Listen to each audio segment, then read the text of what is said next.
You know, look, there's always a little bit of pressure involved with this stuff, but I try not to buy into it. You know, this is a standalone project that we're really, the eye is on the future and where we're taking it from here. And, you know, there was a chance to really kind of do something new and exciting with it, and I think we've achieved that. Well, you know, there's certain things that are the same as stuff we might have learned early on. You know, that archetype, that soldier in John Connor's resistance kind of army. He's still there, but when he gets sent back, you know, he lands in a time and place that he's not prepared for.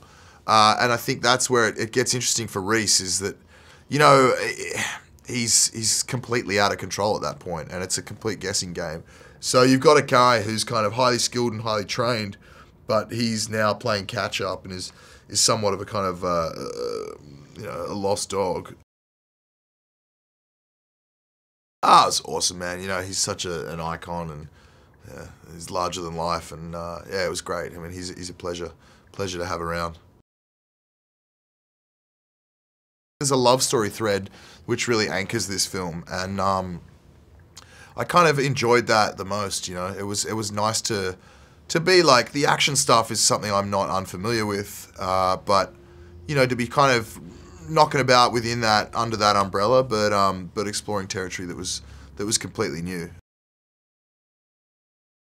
It flips it on its head because we take some of the rules and like abandon them, you know? I mean, you have to, within the rules of like Terminator and time travel and stuff, if you respect that, you know, we can kind of move forward, but there's been things done now that I'm not sure will ever be reversed, and yeah, some pretty, some stuff that I think people might have thought was certain is no longer the case, and that's the beautiful part about, you know, a film like this and with time travel, is that you know, the future is not set, and so yeah, anything can kind of happen, and we're already shaking it up pretty severely.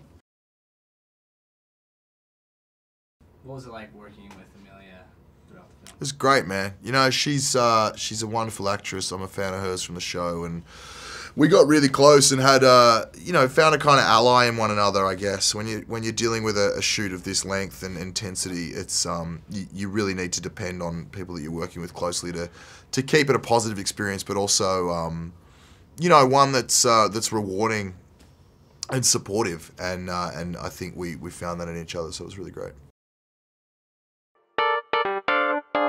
Hi, I'm Valerie. So you think you know movies? Well, did you know that O.J. Simpson was considered to play the Terminator, but he was deemed too likable? Now, remember that toilet scene from Trainspotting? Well, the toilet was actually filled with chocolate, yes. And finally, to add realism to his role in The Wrestler, Mickey Rourke cut his own forehead with a razor blade, as many wrestlers do. Now, that's method acting at its finest. Subscribe to keep up to date on all the latest releases and movie news.